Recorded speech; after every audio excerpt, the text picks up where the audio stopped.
Welcome to Food Psych, a podcast about intuitive eating, body positivity, and health at every size. I'm your host, Christy Harrison, and I'm a registered dietitian, nutritionist, and certified intuitive eating counselor specializing in weight-inclusive wellness. Join me as I talk with interesting people from all walks of life about their relationships with food. I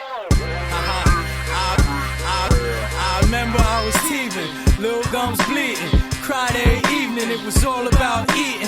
When I became a teen, it was all about beefing. Now I'm ready for the world, trying to sink my teeth in, stacking extra cheese. Hey there, welcome to episode 96 of Food Psych. I'm your host, Christy Harrison, and today I'm talking with Tracy Brown, a fellow body positive and health at every size dietitian who has her own story of eating disorder recovery and overcoming body shame that she shares with us today, along with a lot of amazing insight and wisdom that she's gleaned over her years in practice. And we actually end with a meditation, which I think is a first for the podcast. I think I did a solo episode where I did a meditation, but this is the first one where a guest brought on a meditation, and it's really good, and I'm excited for you to hear it. So can't wait to share all of that with you. But first, I want to share a couple of announcements and resources for helping you make peace with food. The first announcement is that I'm so excited to share that we have a new sponsor for the podcast. When I decided to start taking sponsors, I committed to only working with companies that are aligned with our body positive, non-diet, and social justice mission, and this new sponsor really fits the bill. It's Plum Deluxe, a small family-owned tea company out of Portland, Oregon, and not only do they offer delicious fair trade teas made fresh every week, but they also have an amazing blog and online community where they share really thoughtful content about mindfulness and self-compassion and self-care and a lot of other concepts that we're so into here at Food Psych. So if you love trying new tea, treat yourself to a Plum Deluxe Tea of the Month subscription. For only $10 a month, which is so affordable, you'll receive a hand-blended, all-organic loose leaf tea thoughtfully chosen for the season. Tea Club members also enjoy special benefits like discounts, free shipping on all purchases, and access to a very loving and supportive tea community. There are also caffeine-free options available, which I love because one of my nightly rituals is actually to have a cup of caffeine-free tea and a snack or a dessert and sit with my fiance and watch TV or talk or hang out and just kind of wind down for the day. So I love all of their caffeine-free options. I'm so excited to explore them all. And a tea subscription also makes a great gift. So visit christyharrison.com/plum and you'll be redirected to the Plum Deluxe online store where you can purchase tea subscriptions and also lots of other hand-picked teas a la carte as well. They're so good, so definitely check them out. Show them some love. christyharrison.com/plum. I'm also going to be sharing some of their great blog content in the Food Psych Facebook group, the Food Psych Podcast Listener Crew. So if you're not already a member of that group, definitely sign up. You can join there at christyharrison.com/community. That will redirect you to the Facebook group as well. You can just request to join and come be a part of our amazingly supportive and huge online community. It's grown so fast, and I'm so excited to see all the support people are offering to one another in the group. christyharrison.com/community to join. And the final resource I want to share is my intuitive eating online course. It's a 13-week program that I created to help you make peace with food and work through all the principles of intuitive eating in depth and just kind of help you get unstuck at some of the places where a lot of people tend to get stuck in the process of intuitive eating. So I'll show you how to recognize the diet mentality, even in its subtle forms, how to start substituting healthier thoughts instead. This is the area of the course that people consistently find so eye-opening because they often say that they didn't realize how they were hanging on to the diet mentality in all these subtle ways. I'll also share my secrets to making food and movement choices from a place of self-care rather than self-control. And I'll teach you how to navigate emotional eating and how to stop alternating between restricting and overeating. And all throughout the course, the principles of health at every size and body acceptance are infused. So you'll get a nice dose of body positivity as you go through the course, and definitely fully non-diet approach. There is no emphasis on weight loss or restrictive eating. You know, sometimes people turn intuitive eating into a diet, and this course really shows you how not to do that. So we keep the focus on body positivity and all the things we talk about all the time in this podcast. Check out what a couple of recent participants have had to say about the course. I've been on an unofficial diet for over 14 years, and my goal was always to make peace with food in my body before I turned 30 because I don't want to have my children going through the same as me. With this course, I finally feel this is possible. It gives me hope, it challenges my thoughts, provides me help when I need it, and there are a lot of journal exercises that I truly enjoy. I'm thankful for being exposed to another anti diet world, and I definitely see meal plans and weight loss apps through different eyes today. I can't say how grateful I am that I found the course, Christy, and all of the members who support me daily through our Facebook group. So that was from participant Julie. And then participant named Stephanie writes, I love the journal exercises. It's really helped me explore inner truths that I've held so deep, and the online community is priceless. And participant with initials MM says, I'm so grateful for both the Intuitive Eating Fundamentals course as well as the Food Psych podcast. The course helped give me a community to stay on track towards a shared goal, which is so, so important. The course was extremely well designed and well written. I love the infographics as well as the links to pertinent Food Psych episodes. I also loved how a lot of the concepts around self-compassion and mindfulness reinforce things I'm also working on in therapy and in my life more broadly. I wouldn't change anything about the course. So if you want to join these folks and dozens of other participants who are making their way through the principles of intuitive eating and supporting one another along the way, you can head over to christyharrison.com/course to learn more and sign up. That's christyharrison.com/course. And now, without any further ado, let's go talk to Tracy Brown. So tell me about your relationship with food growing up. All right. So honestly, very luckily, I had a good relationship with food. I grew up in the Midwest on a farm, and a lot of what we had was stuff that we raised, whether it was the cattle, the garden kind of stuff, whatever. And that wasn't out of it's, like it is now. So like people seek out that kind of lifestyle. This is just kind of what we had. And that's just kind of the way we lived, and many generations live. So that's kind of what I knew. So luckily, I grew up with like 3 meals a day and snacks when we needed it and dessert every day. And yeah, I had a really, really good base that I was able to lean back on once I started my recovery. Flash forward, 17, 18 years. But definitely that started to change once I started to get more cognizant of the people around me, like certain relatives really I was noticing more of their own struggles with food and weight and how they talked about their own bodies and other people's bodies. And I started to see like, oh, so a smaller body is better, even though I didn't feel like I needed to do anything about that on my own. But it was already this like seed planted when I was like 8 years old. I remember going jean shopping before whatever grade that was, third or fourth grade. And my grandmother was basically commenting on my younger sister's body. And she was, I think, 7. So of course she was small. She was 7.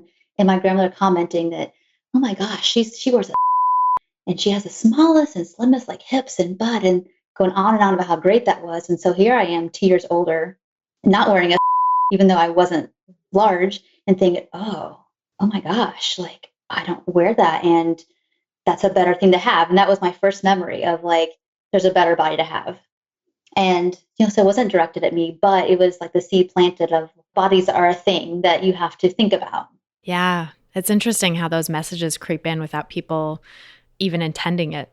I was just watching This Is Us, which I have mixed feelings about that show. I really like it in some ways, but the portrayal of the larger bodied characters a little one note sometimes. But right. But I thought it was interesting and sort of it really resonated with a lot of what people have said to me on this podcast and clients have said to me about the experiences they have as children, sort of little throwaway moments really shaping their relationship with food and their bodies. Like there's a scene where Kate is like 8 years old and helping her mom pick out a shirt. And she like looks at the size of the shirt and then she looks at the size of her own shirt and she's like, And she's comparing sizes. And it's like these little moments that plant the seed of dissatisfaction in kids. Absolutely. And again, it wasn't directed at me, but it made me more aware of the conversations around bodies. Then it's funny that happened. Then I started, and again, I was a very sensitive, empathic kind of kid. So I knew what people are feeling all the time anyway around me. So it was, I noticed that my mom was doing the slim fast, but hiding it. And I noticed that all the diets my grandmother went on, and I didn't really understand what it was. I just knew that like oh, she's eating the cabbage soup. Oh my gosh. And she's going to be miserable for a while. And why is she doing this to herself? And I didn't get it, but noticing the feelings. So when she's in this phase, she's really sad all the time. It wasn't like, yeah, this is great. It was, oh, I'm bummed. And so, yeah, those start to shape. And by the time I was probably in eighth grade, I started to, and by this time, again, I wasn't body conscious. I was just taking in the information around me to the point where it was like, I started to recognize, yeah, by junior high, like, oh my gosh, like growing up to be a woman, it seems like it's going to suck. I remember having those thoughts of like, I don't know if I want to do that. Again, then I was an active kid, played lots of sports, and again, ate a lot, ate well, ate everything. I wasn't judged or shamed for any kind of food intake, but it went around, it was around me. So it wasn't something I felt like it was for me. But as I got older, and then more social things started happening and dating was happening, and I started to hear the messages of who are the preferred people, quote unquote, to be dating. And, I was struggling with some of my own, always there in the background kind of stuff of like perfectionism and starting to really understand like, and this goes way beyond like, body image, but more about like what's valued and how people are treated differently based on what they look like or what they have. And I really started to have like basically lots of existential angst, at 15, 16 years old of what is the point of all this? Why are we treating each other so terribly? And I don't know how to manage all this that I feel. And you combine that with family stress of me needing to be the perfect kid and all kinds of other stuff led to, well, I'll just do the thing that all the other girls do. And they seem like they don't have too many worries, which is focused a lot more on your body. And I just started dieting. And for me, that first little bit of dieting got me hooked on a really fast downward spiral of restricting and over exercising. And all the while, like just isolating myself more and more and more. And I recognized very quickly, like, this is not good, but oh my gosh, I don't have to feel all this stuff anymore. I don't have to feel the worry about like, how am I going to be treated by boys if we start dating? What are they going to want from me? The pressures, and if I'm not perfect, I get criticized. If I am perfect, I get criticized. This is too much for me. And it was like, oh, people just kind of leave me alone because I freak people out. This is kind of cool. Oh, really? That's interesting. So it kind of was a way to keep people away. It kept people at arm's length. And it's very much the metaphor that I see in my work now. It's like when I see people restricting, there's such for me, a metaphor of like, back the F off. Yeah. Give me some space. I don't want any more of this. This is too much. And I can look back and see that very clearly in the behaviors. And it really wasn't, none of it was conscious, but it worked. And for me, it was like, oh, well, this is like a freaking relief. People won't ask me on dates, pressure me for sex. If I am not something that they can wrap their minds around, they'll leave me alone, which is great. So there was that. And then I see it in the other end of the spectrum with people around like you eating to fill. It's almost like I know kind of digressing a little bit with my own story, but when you mentioned the metaphor, there's like the restricting and dieting of this is too much and I'm too much for people and I'm too much for myself. So I just wanted to keep it at arm's length. And when I see people struggling with emotional eating or binging and filling up, it's like just this struggle with boundaries. And like, I can't have a boundary on taking everybody else's stuff in. It's just, I'm getting overrun and I'm getting too filled up and on that end it's too much. And I need to fill it all up to make all that go away. And then I know when people often struggling with binging and purging, or even just purging, there's this metaphor of, I want to take in care, but I don't think I deserve it, so I can't keep it. Or I want to take in some care, but the care I'm getting is chaotic or conflictual, so I want to get rid of that. So I really, I know, again, kind of jumping forward, but really think about all these different strategies that we might have as just a way of communicating what's too much or what's not going okay. Yeah. So it sounds like for you, your needs for autonomy were really coming out in the restriction. Absolutely. It's like there's a place where people really couldn't, I don't like to use the word control because it gets kind of cliched, but there was a level of, unless you really want to be around me, you need to be like really serious and genuine because it's almost like I didn't know how to say no to people very well or at all. But this is a way for me to say no. If you're going to be around me, you're going to have to be like the real deal. Yeah. Well, I think in junior high school, for a lot of young women and really young people of any gender, but oftentimes it's young women, and as opposed to the young men who are socialized in rape culture, right?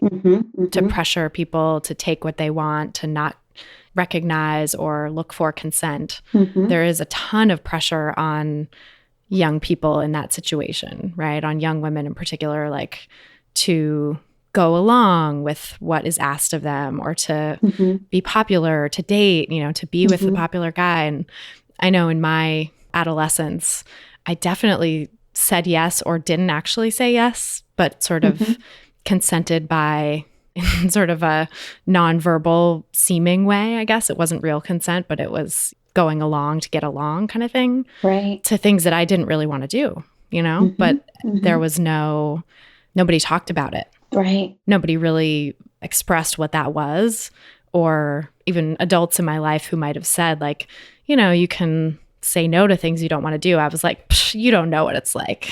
You don't know what it's like to be me, to be our age. Yeah. So I want to share that was like a huge part of my eating issues. And I didn't really have the all the verbalization for all that, but it was definitely like a way for me to just be out of it, to like not be accessible. So that was one huge chunk of it. And a lot of it was just like, again, a general, oh man, like I don't know what to do with myself. I feel so much and I feel everybody else's stuff and I don't know what to do with this. It was too much. Nobody had taught you how to sort of navigate that, right? Right. There was no navigation. And I did come from a family of honestly very loving people, but it was a one note, of like, okay, so be happy, but not too happy. Don't be mad, don't be sad, and don't be scared. Right. So there wasn't much allowance of anything else too. So you imagine these kind of conversations. I didn't have any way of expressing what I was going through in that kind of environment too, even though they were loving parents, so it was a very much, this is my out. So numbing, and it was very much a place of a numbing and soothing. Yeah, right. I wish that was like, to me, it was all about, it didn't even feel soothing. It just felt like this is just what I got to do. And before long, and as many people who are listening know, it takes on a whole life of its own. So what started off as something like, this is good. And like, okay, I got some relief here and some distance and this is my thing. It becomes like, I can't turn the ship around by myself anymore. I can't not do this anymore. Right. The thing you thought gave you control is now controlling you. Oh, absolutely. People say, like, I can control my body. I'm like, I don't think so. Because everything you're doing, if you stop today, would disappear. So, things deteriorated between like the restriction and over exercise and sought out treatment. Was this still in high school? This is still in high school, but at the very, very end. So I'm like, on the cusp of like going to college. And, very luckily, again, so my first dietitian didn't know what she was doing and just like, here's my meal plan, have a nice day kind of thing. And I'm like, yeah, right. That didn't work. And then I was so lucky in my little tiny area she wouldn't necessarily be called like an intuitive eating dietitian at the time. This is 1997. Knew about the work of Ellen Satter and about Jenny Roth. And so she recommended those books to me and gave me a lot of say in how I progressed my food and talked about eating what I wanted and gave me these really great experiments. So this is the only like these certain dinner rolls I would eat. These are the only ones I would eat, and she was like, well, it says you can't have 3 in a day. I'm like, I can do that. And of course that blew my little anorexic mind and gave me permission to like, oh, right. This is what life used to be like many years ago. I forgot. And just starting to reteach me, how to like eat again. And I wasn't totally out of the woods in terms of that, but it was a really, really good start. And it took me many more years after that to get to full intuitive eating. And I did therapy along the way too. But, again, it was one of those things that like, it wasn't quite the right fit. So I wasn't full on board and I was kind of a drop out of that. But what I learned from that dietitian initially is what got me into a course. I'm like one foot in each door, like one foot still in the, like, I got to be smaller to be acceptable mode. Another part of me is like, oh my gosh, what this woman is teaching is really about having me come back home to myself again. And it was super empowering. So of course, that's what I decided to do for college is I'm going to be a dietitian. I was really naive in thinking that like, this is the way all dietitians are. So I go to school thinking this is what I'm going to do. And I get there and I'm like, oh my gosh, some of this is very familiar of eat this, don't eat that. And by halfway through my college, my junior year, I'm like, what am I going to do? Like, I'm in here now. So I'm going to finish this up, I guess. But I'm going to have to figure out a way to teach people how to be free versus teach them how to be better followers and give their power away, because nobody's going to actually probably be healthier in the long run from doing this. And again, I didn't know why I knew that. It was just, that was the thinking. So I kind of put my blinders on through all my classes and said, okay, just get your A and keep rolling. And when you get out, you're going to have to, figure out like what's next. That's amazing insight to have at the time. I was still so fresh in it of like, okay, so if I listen to the instructions of my professor, I'm probably going to binge. And again, at this time, I was still struggling with some like basically deprivation driven eating and overexercise, which would cause me to binge like day after day after day. And definitely by the time my senior year rolled around, I was recognizing like, okay, so I keep not eating certain foods all day long and then binging on those all night long and then repeating. So that's insanity. And just sort of doing some experiments. And again, I didn't really get back into therapy again until after college to really start looking at all the things we're talking about now, the underlying issues and like what the function of the eating stuff was. And so I got that kind of later. But from the food perspective, I really just had to learn a lot on my own. And it was like you or I were working with me now. We'd have us on the road to intuitive eating in like 3 to 6 months. But for me, it took me 5 years to figure this out because I didn't really have, there wasn't an intuitive eating dietitian in my town really. And so there was really just a lot of restricting, binging, hitting a bottom again, of laying on the cold floor of my bathroom like I'm going to die. Not really going to die, but I'm so full I can't do anything else. And so let's not do what we just did again tomorrow. Let's just try something at least a tiny bit different. And that was the long road back to like learning how to not get out of deprivation driven eating, which was causing the binges. I mean, there was some component from it emotionally for sure, from a sense of self-loathing and lack of compassion and all that. But a lot of it was just probably 80-90% of it was deprivation.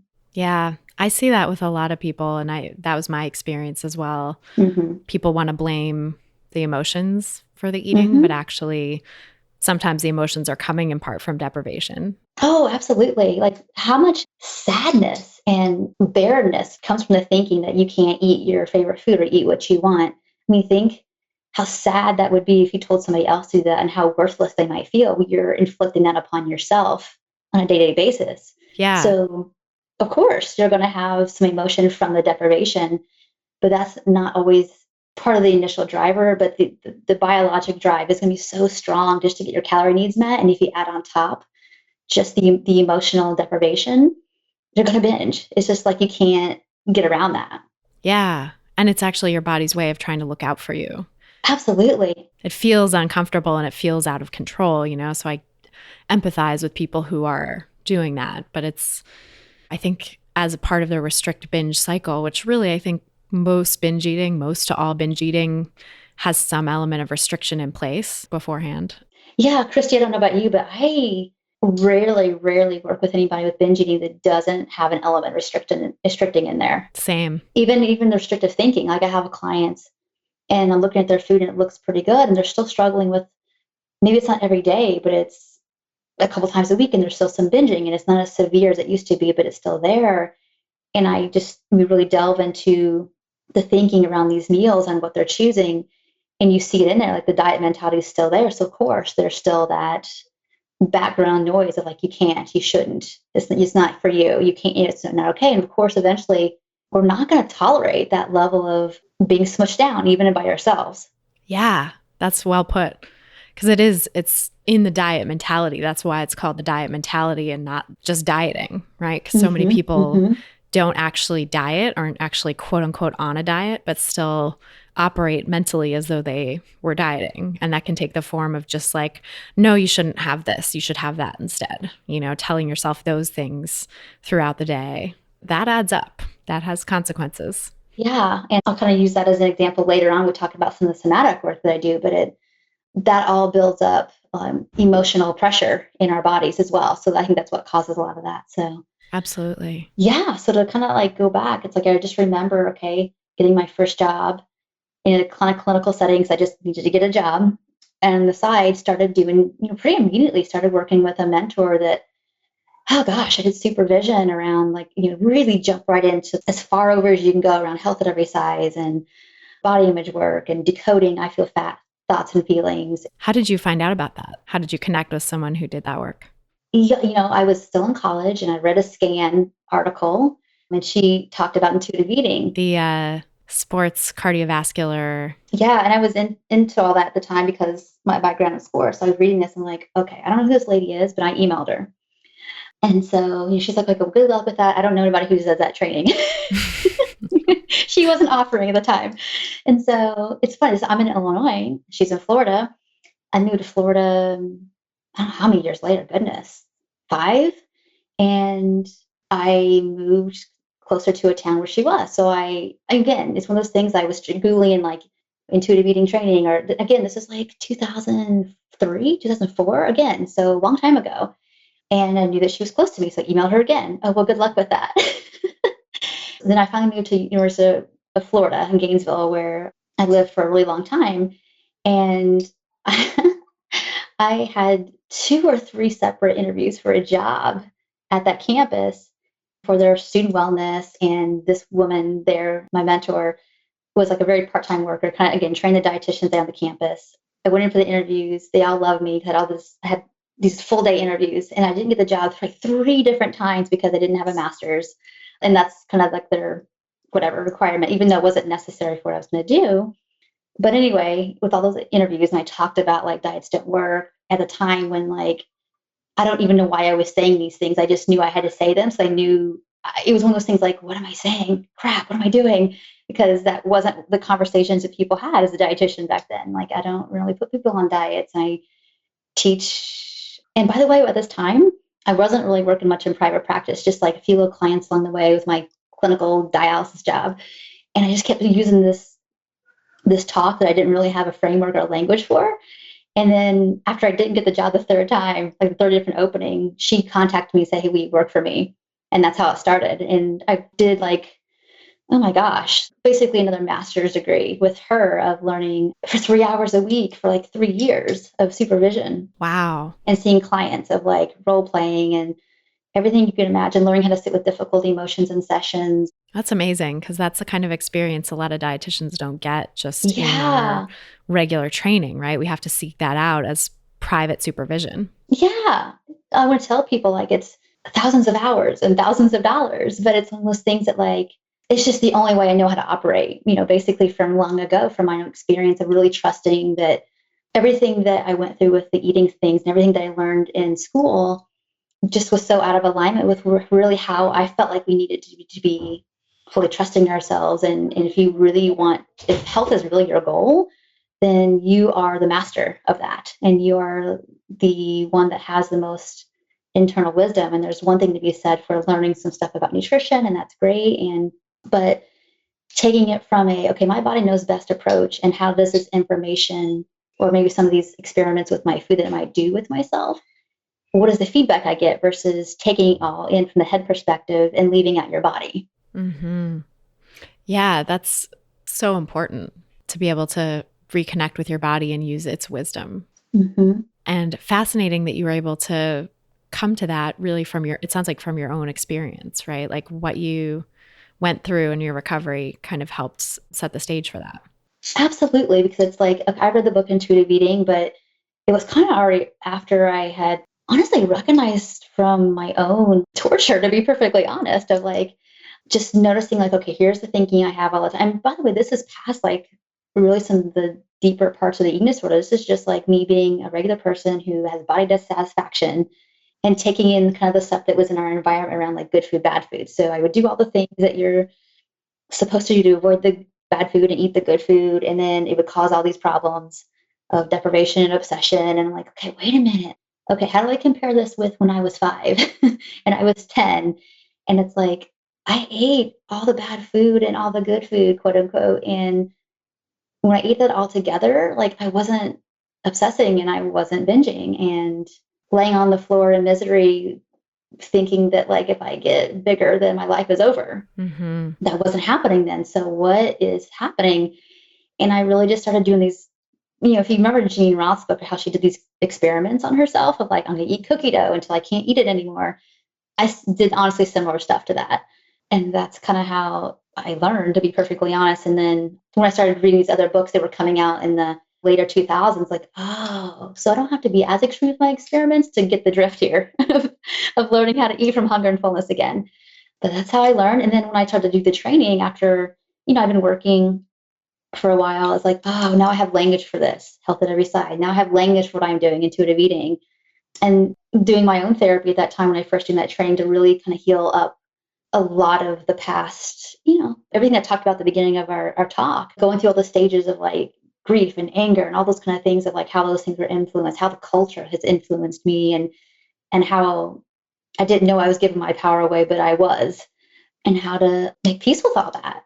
How did you find a therapist? That was, it was one of those things that, living where I lived in Gainesville, it was one of those places that seems like a lot of really good ones congregated for some reason. So I was really, really lucky to find people who are like very probably feminist oriented, body oriented kind of therapists, and some like energetic kind of work kind of stuff too, that really started for me. I was already picking up so much through my training. And then once those first couple years, this is, like 10 years ago, once I found, like, I worked with 2 or 3 different people just because they all did different little bit of styles and approaches. Like learned about the Enneagram, like personality based, ego based stuff. And I got trained in that and learned how to be a trainer of that. And then basically a lot of things I picked up through actually, I go, okay, I'm going to do training in this. And like, it not only heals me, now I can use it for other people, and just kept picking up stuff. And I was just really lucky I really believe, looking back at this, that's the reason I was in Gainesville for that many years, to like pick up what I needed to keep going with my own healing, as well as what I'm seeing in my clients. That's brilliant. I love it. Yeah, it was great. So how did you make the transition then into private practice and doing the health at every size work? Well, it started off really immediately. So again, okay, so 11 years. I've been a dietitian, and this will be my, 13th year. I've been in private practice, either working for totally myself or in somebody else's practice for 11 years. So it's out of the 13 years I've been a dietitian. That's amazing. Christy, I'm not a good employee. Me neither. So it's like I had clinical jobs, but it's like I was always there to just have the paycheck so I could keep studying and keep working. And I worked like a crazy person the first couple of years. Like I had a full-time job and did 4 clients at a time. And then I had 6 and then 8 and then 10 and built that. Oh my God. Yeah. Because it's like this is the only way I can be in this line of work. Yeah, you needed to have the day job to be able to. I needed the day job to eventually transition, but it's like it was only something I had to do until I didn't need to anymore, because I'm not a good employee because of the ways in which we're asked to practice traditionally.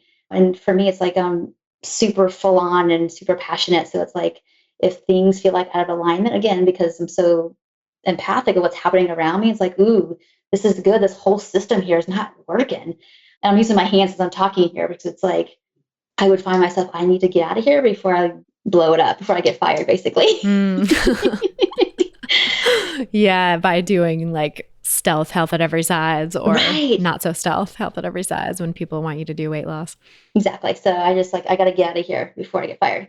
And that's typically how things go. I was pretty health at every size pretty soon, just because of my own experiences. I recognize that restricting isn't going to work for anybody. And so the tricky part with health at every size in my early years in my private practice, it wasn't that I didn't believe in it. I had to learn to manage my feelings as a new nutrition therapist when other people, I was introducing this in right timing in sessions with people, and dealing with their strong emotions about that. That's what takes a lot of practice, because people are coming here to us like, I hate my body and I feel like I have to lose weight to like be happy, confident, healthy. And being able to feel that level of sadness and desperation and anger and hurt takes time and skill to learn how to do that. For me, I was always on board with intuitive eating, health at every size, with learning how to be with somebody else's stuff in a very like, I hear you, I see you, I got you, it's okay. Versus, oh no, don't feel bad, it's okay. We'll just make that all better. Yeah, because we're so trained to try to make it all better, right? Right. Yeah, I think that's really the growth curve for most people, especially who are trained in dietetics and maybe other genres too, of like somebody has a problem, you're supposed to fix it. Well, this isn't a problem to fix. This is a place where we're trying to help people be more of who they really are. So we've got to feel stuff, and it's going to be messy. Yeah. And I think it's interesting too, as a health at every size clinician in a smaller body, to be kind of shepherding people through this process who are in larger bodies than us, maybe, and Hmm. are feeling social stigma for their weight and feeling like, how could you possibly understand if you haven't gone through this stigma, right? Like, Hmm. and that's real, that feeling that they have of like resentment towards people Hmm. who haven't had to deal with the stigma. I fully empathize with that. And it's part of what makes it so hard, in this process. I'm glad you said that because I still have it burned in my memory of the first time I was literally in session with a woman. It was a larger woman and I knew it was coming. I could feel it. And she said to me, almost screaming at me, "What do you know about, what I'm going through?" And of course, I'm like, crap, I don't fully know what it's like to be in your body. And I said something to that. And I also said, I don't know what it's like to live in a bigger body in this culture. But what I do know is that the whole system is damaging for all of us. And because it's true. It's like, I don't, you can't sugarcoat it. Of course, I don't know what that feels like, but I do remember what it's like to restrict and binge my brains out and feel guilty and then want to go fix it the next day with exercise or something else and obsess. And it's hell. So it's hell for all of us. And I knew, and I was very honest about that. Like, I know I have privilege because this is the body that I have before and after being recovered. And not before, but like after recovery. And it's not much different than it was before I started restricting a lot. And there's privilege in that. It's not easier when you're in it, but when you can look back out of it, like, oh my goodness, I got to gain some weight. And then people were like, it sucked when I would gain some weight and people felt like I was fine because I was still feeling so much like obsession when I was healthier, but still looked normal. Versus if I needed to gain a lot more weight or not lose weight at all and do intuitive eating, I know I would have gotten a lot more questioning about that. Are you sure what you're doing is the right thing? You sure that's healthy? I know that would have come. And so I didn't have to deal with that end of it. And I'm looking back, like, I don't know if I made that all easier, but it was one less thing, basically. Right. Yeah, it's one less thing. I think we all experience fat shaming and body shame in our society, no matter Hmm. what our size, right? Absolutely. There's this, fat phobia for people who are born into and genetically given a thinner body. And then there's weight stigma that people in larger bodies feel as a reality of living in a larger body. But like, we're all conditioned to be afraid of being in a larger body, right? Absolutely. It's you basically, I talk to people like, let's change the game because if you stay in the weight centric paradigm, you're either going to be afraid of gaining weight or you're going to have to live with weighing more and feeling like crap about that. Yeah. So there's fear on both ends, no matter what. But if we step out of the game and recognize that that's all a construct, even though it does affect us all daily, and what we have to like take in from our media and what we have to hear when we go to the doctor's office or whatever, it's like if we can shift out of knowing that like so much of that is based out of fear and out of losing power for what they've always devoted their careers or life to, you recognize like, oh, this is so not my problem. Yeah, there's a whole industry built up around making us all fear fat and Hmm. feel bad about ourselves so that we'll buy stuff. And if we just refuse to take part in it, which is obviously easier said than done, right? There's all these little ways that we're coerced into taking part in it or asked to take part in it or sort of reminded without our even realizing that we are supposed to be taking part in it every day. But I think, once you can really sort of lift the veil on diet culture and be like, oh, there it is again, there it is again, there it is again, Hmm. that's an empowering stance. We recognize that we have choicefulness now. You're not totally at the mercy of this is my only option. Right. Exactly. And I think it makes it so much easier too if you have a community of people who are like, yeah, this diet culture stuff is bullshit. Like if we can support each other in that and really recognize and constantly remind each other when we feel bad and feel like we're getting sucked back into it, like, no, you're normal. You're not crazy. Diet culture is crazy. Right. And I want to share that, like, I don't want to make anything that I journeyed through sound easy because it took me pretty much from like 16 until about 23 to like stop really doing intense things with my food and my body. I mean, from like the 20s on, we're like taking it down like 10 notches. It was so much better because I was starting to see things more clearly and challenge my thinking. But it still doesn't mean that I wasn't like getting sucked in like every other week by like, oh, I wasn't going to do that workout, but now I have to because I feel triggered and I feel anxious. So I'm going to go do it anyway. It happened all the time. It's just that I again, learned through my own suffering. It wasn't because like I had some great epiphanies, but not that many. It was mostly like, oh my gosh, I'm doing this thing again. What I think I have to do is making me so miserable that I can't do it. And that would teach me more than the great epiphanies. Yeah. Yeah. The daily choices and the daily noticing, which I think becomes really possible when when you get out of the sort of throes of the eating disorder, right? When the worst of it is starting to pass and you're not just wrapped up in it every second. You can kind of have that moment of pause to look at what your choices are. But yeah, it takes practice. It takes practice to get to that place. I use the terms like being curious and compassionate and having courage, like, every day, as much as you get yourself to notice. Those are just the building blocks of over and over again, noticing what's bothering you, noticing like your food and body talk is really, really, really not about the food and body, even though it feels like it is. Yeah. And do that over and over and over again. So it's like you have built a new neural pathway that says, instead of anxious food and body talk, it's, ooh, I feel in my body, my heart's pounding or my stomach feels like it's in knots. And you've already created a break in that old programming.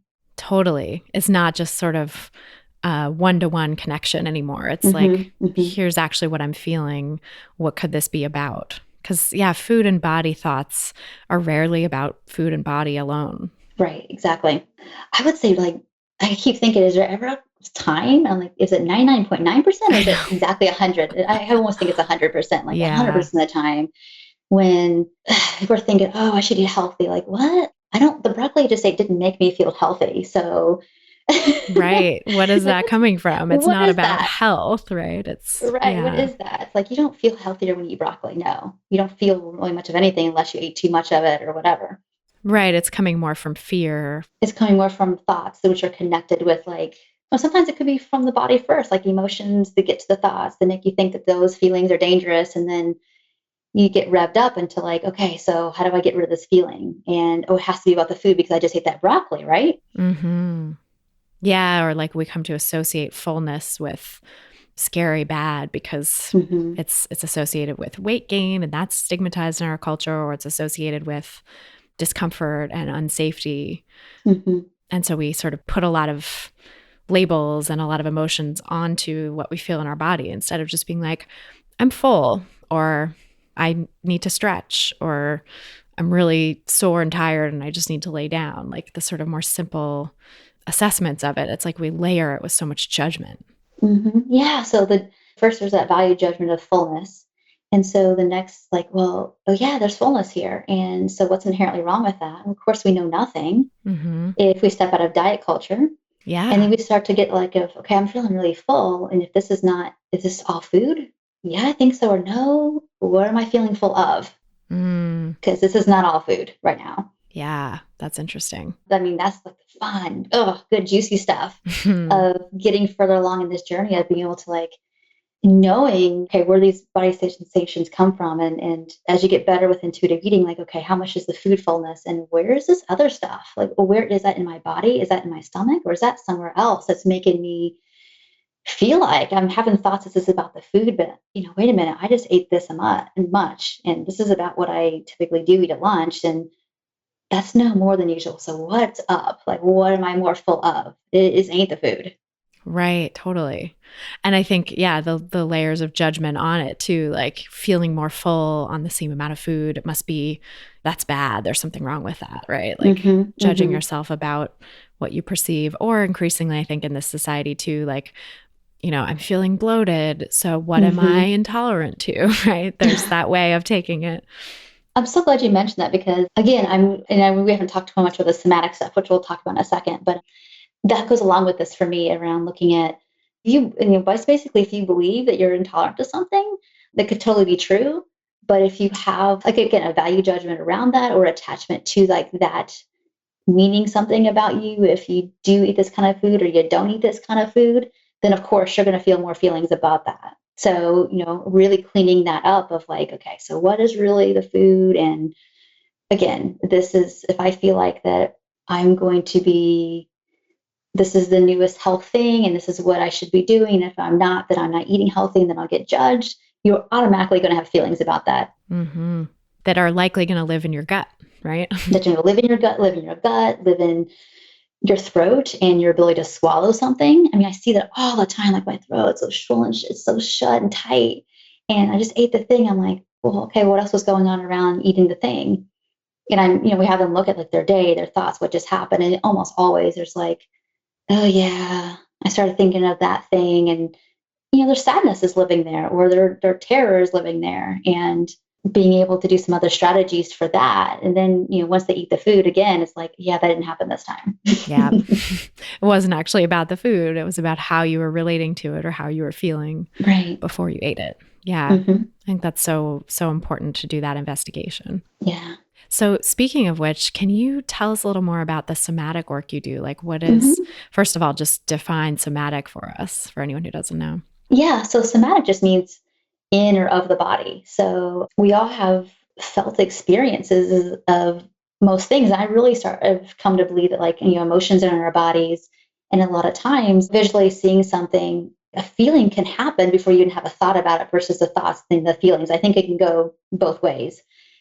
And I got really interested in this work, 5 years ago, again, because a mentor mentioned this. And she said the word somatic for something. It clicked in me of like, yes, that's the next piece, because like people would come to me and you'd be doing pretty good with intuitive eating, and then something would happen, whether it was in therapy or as something that happened in their life. And it was if like they lost track of their hunger fullness signals again, or they forgot that they were feeling kind of okay about their bodies, for a couple of weeks there.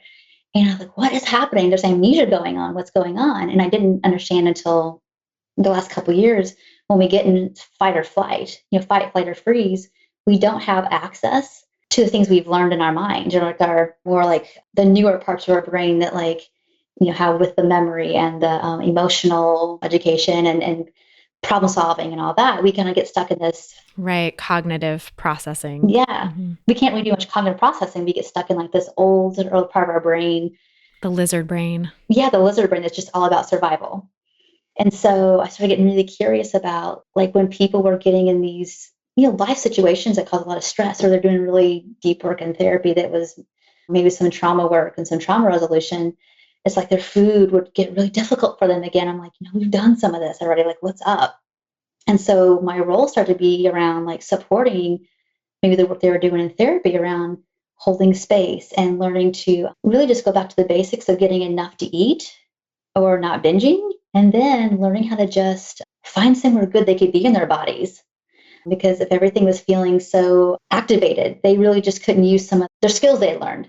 So basically now in sessions, I do lots of meditations with people in terms of all kinds of like different body positions, all kinds of just grounding exercises and meditations to use as tools outside of our sessions for when times are particularly stressful, as well as just like kind of daily grounding to like drop into a deeper level of trusting their own wisdom and feeling okay in their bodies. Because even if you're doing really awesome with intuitive eating and you're having really better days than not in terms of like your body and your body image and like, this is my body and this is where I am, we're still going to get times where we get overwhelmed or we get too busy or we get whatever. And we start to lose like that deeper level connection we want.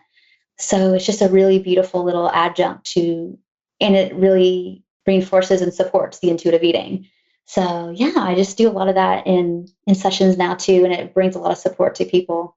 I love that. Yeah, they know they're getting ready to go to monthly family Sunday dinner where like cousin so-and-so is going to talk about their diet again. It's just going to happen. And so going into that meal prepared with like, I'm getting grounded and being so in themselves. It's like that stuff they don't get. So I need to fight them about that, or I need to shut down and I lose track of myself. Yeah, sort of reminding themselves of who they are, what their boundaries are. Yes, of your boundaries, that it's safe to be in their body, that they can trust. I'm good. I don't need to agree with all that. I don't really need to like even get super activated by that. I can be angry about it, but I don't have to lose track of myself. Right. Yeah, I don't have to get caught in reactivity. I can stay in my skills. Yeah, stay in my skills and like, yeah, I'm healthy at every size. I eat what I want and you can do your thing and I love you, but it's not going to like be in my space. And it's really especially helpful too for people who are really sensitive. I think it's good for all of us, but especially if you're like, ooh, I have a hard time with just like the emotional boundaries of like their stuff gets in me. Yeah, that's such a good point. Because I think so many of us take on other people's energy without even realizing it, and just end up feeling really bad and turning it inwards on our body or our food. And it's, again, like almost never about the body and the food alone. Oftentimes, maybe it's picking up some kind of energy from someone or internalizing a belief from someone else that you don't actually believe yourself. Right. I'm so glad you said that, because oftentimes you don't know you got whammied until it's after the fact, and you could have been having a great day and you come home like, gosh, I feel so sad. I don't know what I feel. I don't feel like eating, or I want to eat everything. And it's like, what? Totally. What just happened to me? And it's probably not yours. Mm-hmm. Yeah, if it comes out of nowhere, right? If it seems to Mm-hmm. come out of nowhere, it's probably not yours. Mm-hmm. So I'm really excited because we're going to do kind of a special segment here of doing one of the meditations that you use to help people ground. So sharing with us, like, what are some of the techniques that we can do if we're going into a stressful situation like that, or really any day, to just kind of set ourselves up to be in our bodies and feel connected to our core selves. Absolutely. I love it. So this meditation is just a little bit of a spin-off from one that I learned from my mentor, Sway Spilkin. So we're just going to use that as to get some grounding today. And so you can use this meditation anytime. Like, you can do it in bed. It might make you fall asleep, so you might want to sit up, like when you first wake up in the morning, or sit in your car before you go into your office, or before your session, after your session. If professionals are listening, in between clients, I do this, probably some version of this, once or twice a day, just to help, like, call back myself. Yeah, so important, Mm-hmm. especially for those of us who do take on other people's energy, right? If we're seeing 5, 7 people in a day coming through and telling us their issues with food, right? It's gonna affect us. Absolutely. And so if you're listening to this now, if you're in the car, just listen. You don't have to, I don't want you to close your eyes. I don't want you to do anything different if you're driving, and come back to this later. But otherwise, find yourself a comfortable position. And first, what I'm going to have you do is just notice. If you're standing, that's fine. But if you're sitting, notice actually what's supporting you. You notice the seat or the couch cushions or the chair just supporting your bottom. Notice if you feel one side, hip or butt cheek, that's a little bit more in the material or having more contact with it than the other. Notice if your back is on the back of the chair and if that's supported. And now bring your attention to your feet and notice if either one of these 2 feet, which of the 2 of those, your left or your right, has more contact with the floor. And if you ever do get a chance to do this outside, I highly recommend it, just to bring another literal aspect to the term grounding. So notice which foot you're feeling more contact with, the floor. And as you breathe in, exhale down and imagine roots coming from the bottoms of your feet and unfurling. Exhale, inhale, and exhale. Unfurl those roots a little bit deeper down through your floorboards, down through the concrete, the gravel, the topsoil, deeper and deeper into the earth on which you sit or stand. So wherever you're at in the world listening to this, take note of what the temperature might be like where you live, and see how that feels to the roots that are expanding down, down. Remember to breathe, inhale and exhale, down, down, further and deeper. And allow yourself to make this effortless. There's no efforting here. Just allow this. We all do a lot of pushing and trying.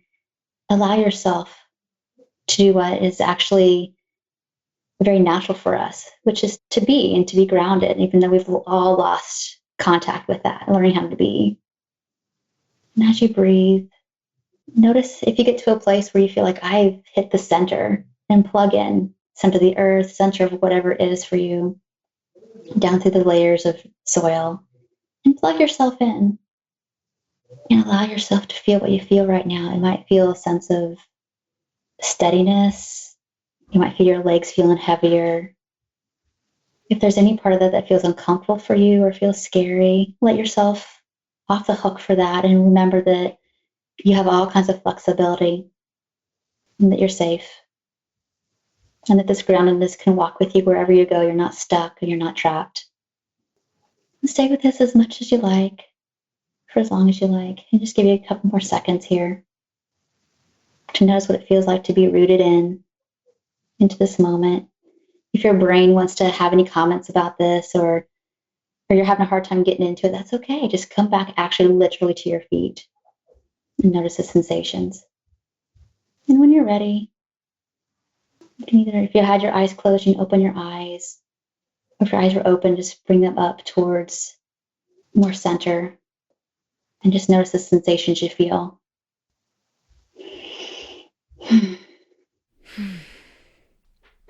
That was lovely. Feels good. I feel like heaviness in my calves and like almost a tingling a little bit in my feet. And like, that's all I could feel. There wasn't, anything else, any brain thinking or chattering or how are they taking this going on. It really helps you get into a more parasympathetic response, which is a place of obviously bringing down your stress levels, but it's also a place where we heal. We do a lot of restoration in this state of digesting what we're learning, literally healing ourselves.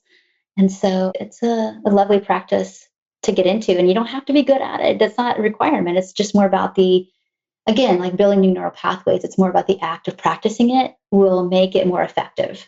Totally. Yeah, that was very much my experience when I started practicing meditation and mindfulness exercises. I would feel very effortful at the beginning and feel like, oh, I'm so bad at this. My mind keeps wandering. I can't meditate.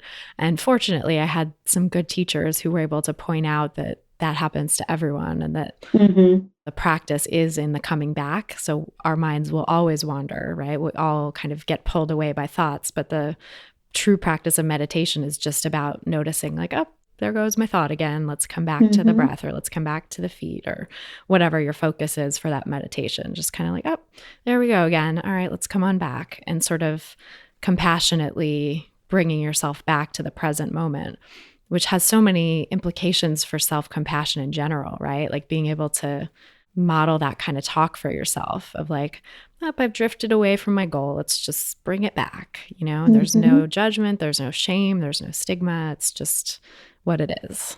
And why I use these so much in my sessions to get people going, or maybe we're having this in-depth conversation and I see somebody and feel them kind of drifting off. And it's like, what happened to you in your body at that moment? For me, it's not as important to know the story and maybe go in depth of it into their past like you wouldn't do in therapy, but mostly just how people get embodied with their body sensations, because that's where we've all lost track of how to really, I feel this thing, and have a level of resiliency and comfort with that. So even if it's uncomfortable, we know how to ride the waves of it. So we don't need a story about what that's about. We just can follow the sensation. So even if it travels in your feet, up through your throat, around your back, to the place where it dissipates, you're just moving that to where it's like, oh, there's nothing to when we stop constricting around discomfort, it's going to pass. Yeah. It's so amazing how everything passes, physical sensations, emotions, thoughts. Like if we don't grip so tightly to the storyline, they can just come and go. It's when we kind of get triggered, right, by like a thought or a feeling, and we're like, oh my God, what does this mean? And we start just spinning out on the meaning of it and the judgments about it, right? That's when we get so stuck. Yeah. And I just want to add one more part to that, is that constriction, though, we know that has a protective point or strategy long ago, which is why we still do it. So even judging the fact of like, oh my God, I do the thing still, like, that's okay. That's your gatekeeper. We need to give that thing a medal for like protecting you back when you were 5 or you're 10 or you're 29 or whatever age. Yeah. And just being able to meet it, versus whether that's a food rule or that's a negative body image thing, or it's just the abandoning of like these physical or emotional sensations in the body. No judgment about that. That was a strategy you had to do because you didn't have anything else. But now that's not that time anymore. And we're learning how to come home to that. Yeah, that's such an important point. And yeah, being able to make a different choice now, but honoring and recognizing that did serve you at one point in the past. And it's not something to just be judgmental about in yourself. And yeah, we all know that like you can be judging about it, but it's not going to change it. It ain't going to go away. It's like, oh, see, Right. there's a problem because you're fighting me, so you really need me. Yes. Versus Yes. like, oh, you're listening to me, you're acknowledging me, you're giving me a medal and appreciation for me, like trying to help you. Oh, right there, the resistance will drop. Yeah. It's like that part of you can feel recognized and honored and maybe more likely to let go. Mhm. And I use that word gatekeeper, but when you're in eating disorder times, it's like you might call it your eating disorder voice. People want to like, I want to destroy it, I want to get rid of it. I think if we don't need it, you don't really get to understand the function to then like, oh, I have so many more options now, and you're not really in my highest good anymore, even though you're familiar to me. And so you can take that same like gatekeeper kind of metaphor and move it to other things as well. Yeah, that's amazing. Such a good point that the eating disorder voice isn't all bad, right? It's not something to be demonized. It's not serving us anymore, certainly, but it's did serve us at one point in the past and might still feel like it's serving us at some times in the present until we can get really resourced with other, build up other resources to use. Absolutely. Absolutely. Yeah. Oh, I love it. Well, Tracy, tell us more about your practice and where people can find you. Okay, sure. Yeah.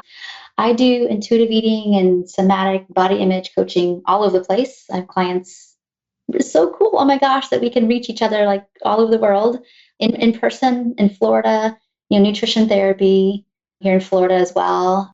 And yeah, I guess, if you want my websites, it's tracybrownrd.com or attuned eating for attunedliving.com. When I do individual stuff and run groups and have little meditations and yeah, just, it's one of those things that kind of try to like provide and show up for what people need. That's awesome. Well, we'll Yeah. definitely link to those in the show notes too, Okay. so that people can find you easily. Yeah, great. Awesome. Well, thank you so much for being a part of this. This was a wonderful conversation, and I really appreciate you being on. Oh, Christy, thank you so much for having me and you really generously giving, so much of your time to put all these things together. It's a huge deal. And I know that it's, by doing this resource, I mean, thousands of people get to hear this and all the different people you have. And yeah, just lets people know that like the way they're feeling is not alone. They're not weird. They're not too much or too out there. And there's a whole lot of us. Yeah, thank you. That means a lot. And yeah, you're not alone. Anyone listening, thousands of us just like you. Mm-hmm. Maybe more. I know. It's true. Yeah. There's many who aren't even listening to this podcast who are just like you. So, Mm-hmm. a very similar experience and just haven't gotten into it yet. Well, thank you so much, Tracy. Thank you. We'll talk soon. Take care. Yeah, definitely. You too. Bye. Bye. So that's our show. Thanks again so much to our guest for being here and to you guys for listening. And we'll be back again next week with another brand new episode. Meanwhile, I'd love to stay in touch. And the best way to do that is via email. So you can go to christyharrison.com/email to sign up for my VIP list. I'll send you info about new episodes of the podcast as they drop, as well as exclusive sneak previews of new episodes, giveaways and other special deals on the products and services I offer, special tips on how to make peace with food and learn to trust your body, and a whole lot more. Sign up at christyharrison.com/email. You can also subscribe via iTunes and leave us a nice rating and review, which is a great way to get the word out about the podcast and help other people find these important messages. Just go to iTunes from your computer or your podcasts app, type in Food Psych to the search bar, click on the result that comes up under podcasts, and then click on ratings and reviews, and you can leave a rating and review right there. And I really appreciate all the 5-star reviews and wonderful ratings that we've gotten because it's helped us climb really high right now in the rankings. And that's really cool because we're competing against some of the weight management and body shaming types of messages that I'm trying to fight with this podcast. So we've really started to beat out a lot of the diety voices, and I'd love to continue climbing higher in the rankings to get this message out even further. So please leave us a nice rating and review. It's so very much appreciated. And thanks to everyone who's left reviews so far. The music you're hearing behind me now is by a band called AWOL, and the track is called Food, used under the Creative Commons license. Thanks so much for listening, and until next time, stay psyched. Stupid or scared, no work in the kitchen now. Who put you there in that perfect position now? Bullies want your food, and you ain't really be. Have you ever went over your friend's house to eat?